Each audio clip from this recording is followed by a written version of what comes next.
start with the headliner, Notre Dame and Navy. That was the game that everyone was probably the most curious to watch, the most excited to see, namely because USC was hidden away on the Pac-12 network. If you got to watch that, legally or otherwise, congratulations. That was actually a pretty fun game. But Notre Dame rolled Navy, and listen, Navy is not a good football team. Notre Dame, though, took the bull by the horns and answered all the questions that we had heading into that first week.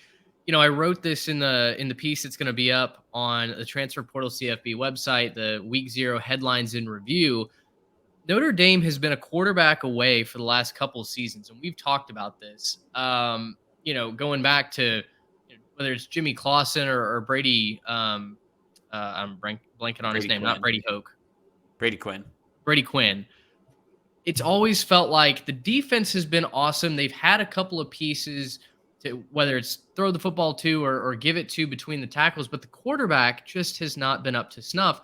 And this year with Sam Hartman, that has completely changed. Hartman was elite yesterday, throwing against a bad Navy defense, but 19 of 23 passing, 295 yards, 4 touchdown passes. We'll talk about Jaden Greathouse in just a minute, but Trey, you're high on Sam Hartman. Garrett, you were talking a big game about Notre Dame before we hit record.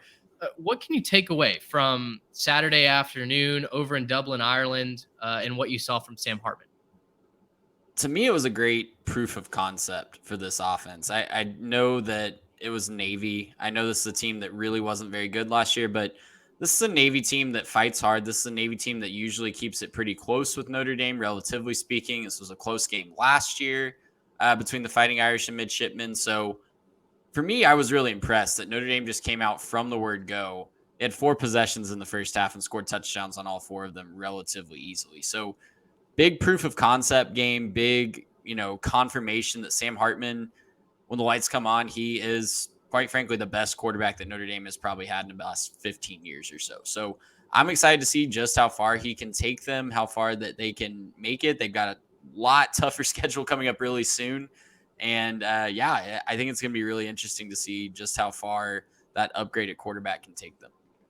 Yeah, I thought Notre Dame looked really, really good, right? When we were doing the preview, I talked about how, you wanted this to be a glorified scrimmage. If you're Notre Dame, you want to come out and really impress people from the word go because you want to make sure that, you come out there and you're passing the eye test, right? They're not in a conference. They can't win a conference championship. So you have to really wow some people with what you do. And that's exactly what they did. If I pull up the team stats real quick, they had 444 total yards, 191 in the rush, 253 in the pass, extremely balanced, really good on third down. They were sharp. They were just fresh from the start. They didn't have that, sort of first quarter. We're just working out the kinks. We're just trying to figure it out. The offensive line looked really strong. They were kind of doing whatever they want to. And yes, I get it. It was Navy, right? And it still was a team that you're probably overmatching anyways. But to come out there and not mess around, right? You didn't do what USC did, which I'm sure we'll talk about in a second, and mess around with the team that you're way better than for a little bit and let them hang around and make it interesting at the half. That was never the case in this game, right? That was never what we were looking at for this matchup. And so, when I look at this, I think that Notre Dame handled their business, did what they needed to do. I was extremely impressed, not just with what Hartman did, but yeah, Greathouse came out and kind of exploded onto the scene. There were some, maybe early on overreactions to him in the broadcast. So they're, talking about how Greathouse was his favorite target and, oh, look at him going. And it was like his first catch that he had caught. And it was like maybe somewhere in the second quarter or something like that. So I just thought that was kind of interesting. They went a little over dramatic, but he did end up leading the team in receiving. He had 2 touchdowns. I think he averaged like 22 yards per catch. So they have something there. In the freshman, and so I'm very impressed, and especially what they did on defense. The defense was amazing. Obviously, we thought there was going to be a different look Navy offense, and that just didn't happen. And so they completed like 3 passes for 50 yards or something like that. That sounds about par for the course there. So I think it was a really good performance for Notre Dame. You obviously don't want to overreact to it too much, but I was extremely impressed. I think they look like they're in mid-season form, and it's going to be interesting to see what they do against some better, more competitive teams. Back on Greathouse, just really quickly, he looked the part too. right? He did not look like a Mhm. freshman in his first game. He did not. Running around out there. He looked like a grown man amongst boys in his first college football game. So he's only going to mature and get better as he goes. His route running was crisp when on those touchdown catches. So I am really excited to see how he develops, especially with Sam Hartman throwing him the ball this first year. Y'all talked about the schedule getting tougher for Notre Dame. That really starts week 3 at NC State, an 11 o'clock kick on ABC. But then they go to Ohio State week 5. They'll play at Duke, at Louisville versus USC versus Pitt, which, I think the jury's for sure still out on what version of Pat Narduzzi and the Panthers we're going to get this year.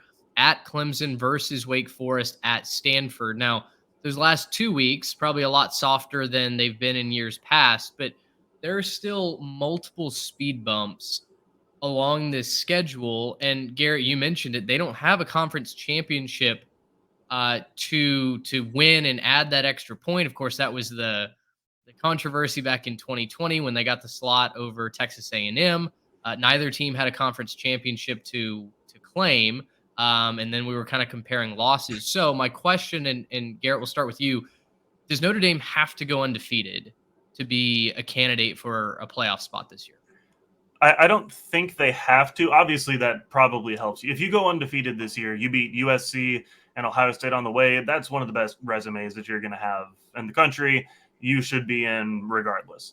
But I don't think that they have to go undefeated to make it in. I think that when you look across the landscape, and we'll talk about this obviously when we do our college football breakdown for the playoff, but I think that when you look across the landscape, you're going to see some of these conferences end up with some one-loss champions, maybe some two-loss champions.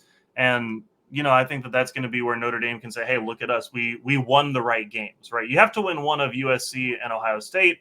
If you play both of those and you have maybe a 3-point loss to Ohio State or something like that, I think you're looking at a good season and a good resume, especially when you can probably point out some flaws in other teams. There's going to be a high standard for them. That's the case every single year Notre Dame plays football. You have to meet a high standard. But this is the first time in a while I believe that they can. It seems like every couple of years they end up in the playoff.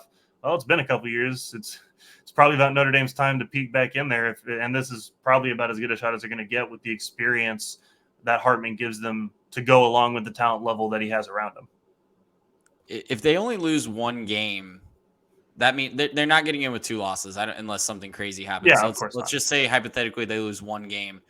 That means they beat at least 2 of Ohio State, USC, and Clemson. Mm-hmm. And they also swept NC State, Duke, Pitt, Wake Forest, like all these teams that could be fringe top 25 by the end, like maybe 2 or 3 more top 25 wins by the end of the season.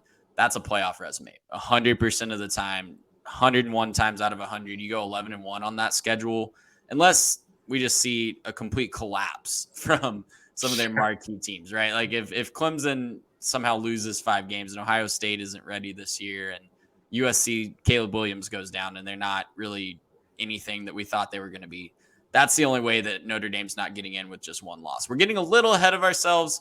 I love the hype though. And I think that I think they have the team to possibly do it. I don't think it's getting too far ahead of ourselves after week 0.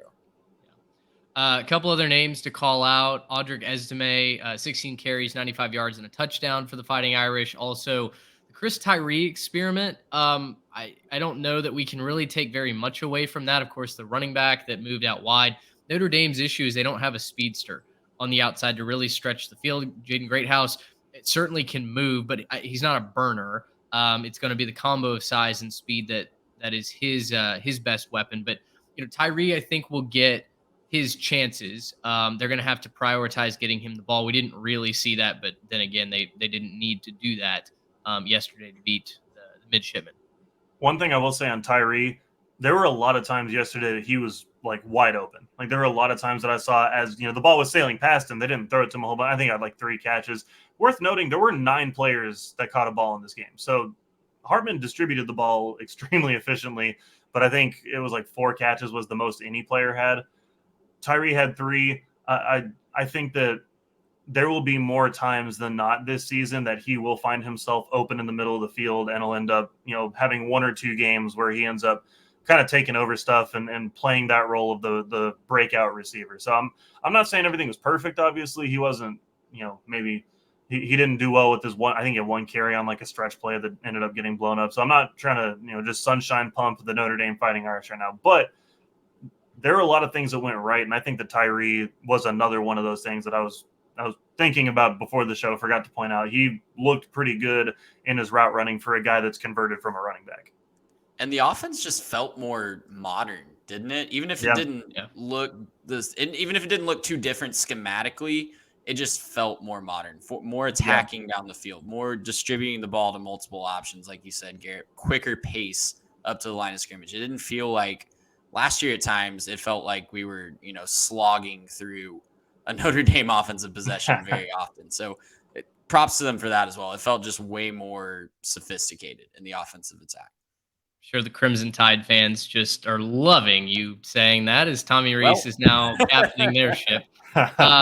Only other note, if you can do some basic math, 42-3. We were intently watching that over/under. Unfortunately, our nation's flotilla did absolutely nothing on the scoreboard, and they kicked a sad field goal when the over was right there for the taking. So if you're interested in the ledger picks, which it seemed like a lot of you guys were, that'll be coming out later this week when we preview week 1. Gracious, how about that?